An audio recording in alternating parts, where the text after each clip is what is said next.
Welcome everybody to the first edition of a sports commentary from 10 Sports. It's sports commentary with attitude, so it's Appitude. All right, so that out of the way, we'll be talking about a lot of issues in sports over the coming weeks, which have everyone's attention. I know you've got opinions out there. We want to know what they are. We're going to pick apart some of the issues. First and foremost, we want to know what you think. We want to hear from you. So with that said, stay tuned and get in those comments. All right, today's discussion is a bit of a catch-up. This has been going on for a year and a half, something I wanted to talk about. Haven't really had the format to do it. We're going to talk about LIV golf and, of course, its assault on the PGA Tour. For starters, if you're one of the people who believe nobody should have anything to do with Saudi Arabia, taking money from them, and you are just staunchly against anything going on in that country, and maybe more importantly, the fact that it's funded from a country that has horrible human rights history and present, and all that is well documented. You don't need me to say that, but nonetheless, if you're one of those people and you want to have that argument with me, that's not my argument. I don't care to speak about that other than to tell you that is a moral, political, personal decision from each person and each golfer, to be quite honest, and anyone dealing with that country, and that's as much as I want to say about it. What I do want to do on that issue is just give you some facts that have already been established. This does appear to be sports washing. What that is simply a country using sports and big money and a lot of publicity, basically a big marketing campaign to help their overall image worldwide as a country. I don't think anybody's arguing that fact. It does appear on the flip side that you need to understand that the PGA Tour is not blameless in this, because there are American companies who do business in Saudi Arabia, and some of those companies advertise on the PGA Tour. So those are facts that have been established. Again, a lot of gray area here. In the sports world, it's important to note that if you want to think about black and white, you're going to get lost pretty quickly because it's gray in a lot of areas. Let's just use the NBA quickly as an example. They have a huge marketing campaign in China. China's human rights record, not good. Again, these facts have been established. So if you really wanted to get into it, you could go to European football and a lot of other sports entities. And basically what I'm trying to say is there's complex interdependence among countries. And yes, I'm dropping international relations on you here, and within governments. And so all that is happening. So it is really difficult to single out one thing, one person. But again, I'm not getting in your way of doing that. If you feel personally about that, again, this is it's a personal, it's an emotional, it's a decision that we each have to make on our own. I want to talk about the sports angle in this. We're talking about the two tours and what they're about, and now they're clearly rivals. And what I like most about it is there's a bunch of smack talk going on between them. Okay, so the LIV Tour is the new tour. You don't probably know that much about.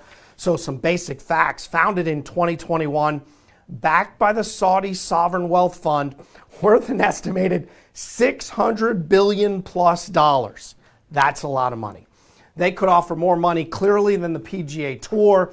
Began offering huge sums to stars to come play on their tour. We'll get to that in a second.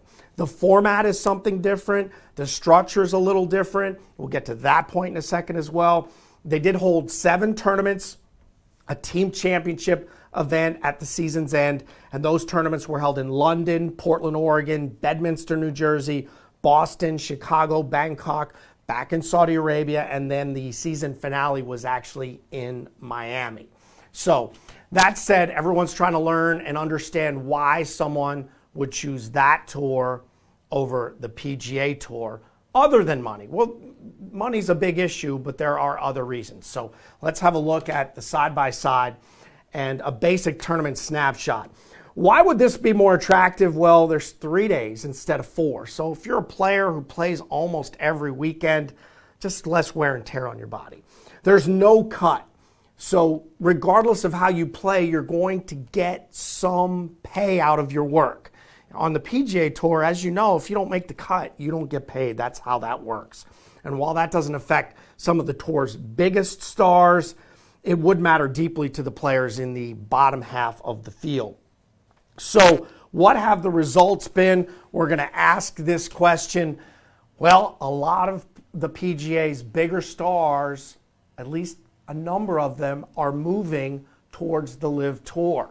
Is it just about money, or is it about the format and the way they like the way things are set up? They have more freedom. It's a really good question, but let's throw some names at you. Phil Mickelson, Dustin Johnson, Bryson DeChambeau, Brooks Koepka have taken the money and jumped ship. Lots of Euro stars like the Australian Cameron Smith and Spain's Sergio Garcia. These are household names.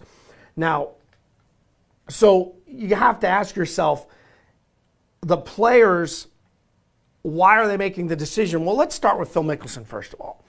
He played 30 years on the tour, made about $100 million. That's a lot of money, but they offered him $200 million in a contract just to play. Doesn't have to do anything in particular, just show up and play 7 events. So he can double his entire life's work earnings just by signing a contract. And that's the way it's gone with all of these big players. So no one should be really surprised about it. What I would tell you is it's up to each individual player what they want to decide to do. And we'll get back to that moral issue, the personal issues. For some, it's a lot of that. It's what do I want to do for my family? Folks, I'm a realist, okay? Everyone listening out there can't really put themselves in the shoes of someone who's being offered $100 million to do your job, $200 million to do your job. What I'm going to say is it's okay if both leagues exist. I think we need to embrace it. And here's why. What matters, I think, to us would be how do the fans feel about the quality of golf being played? We're not playing, okay, but we're watching. So how do the fans feel about it? Is it better or worse to have 2 leagues? Well, once you get past all the moral, political, financial arguments, the bottom line is great competition is brought even higher by a great rivalry. Let's go back to golf's history. Arnold Palmer was better Arnold Palmer when Jack Nicklaus became his rival. After Jack, everybody's like, well, who's going to take down Jack? Then it was Tom Watson.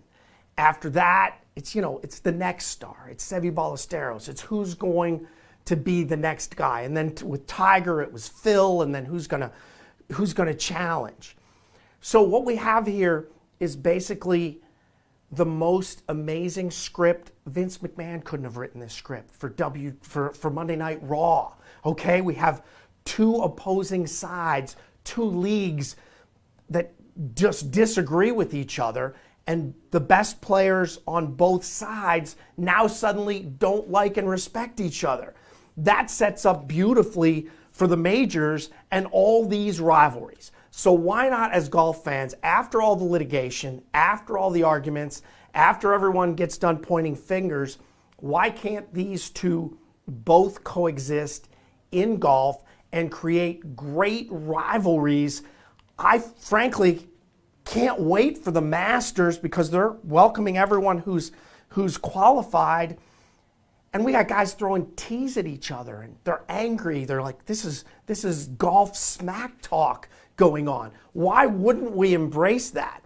Because this sport is only compelling, in my humble opinion, if you're a great fan of golf and love the sport, or if there's great rivalries and compelling storylines. What more can you ask for than 2 competing leagues who really don't like each other?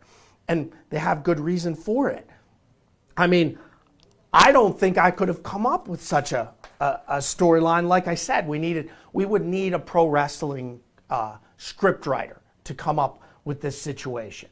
The purists out there, the people who love golf, are going to say, What about the PGA Tour? What about tradition? What about the honor of how they got everything started? And I would tell you, true, but ultimately it's going to come down to how does each player feel about that? Do they connect with that? Or do they connect with the newer tour with some different rules, some different formats, and a lot of money, frankly, too? I think both can coexist, and I think we can get great rivalries out of it. And I think the golf viewer will benefit if we can get past all the litigation. Frankly, everybody's suing everybody right now, and we don't have enough time in the next 10 or 12 days to even go over all the things that are being litigated at this moment. But once that clears up, if these two leagues exist, I think we're better for it. I'm pretty sure Dennis Miller used to say, that's just my opinion. I could be wrong. I think I'll say, that's just my opinion. I've been wrong before, but we'll wait and see.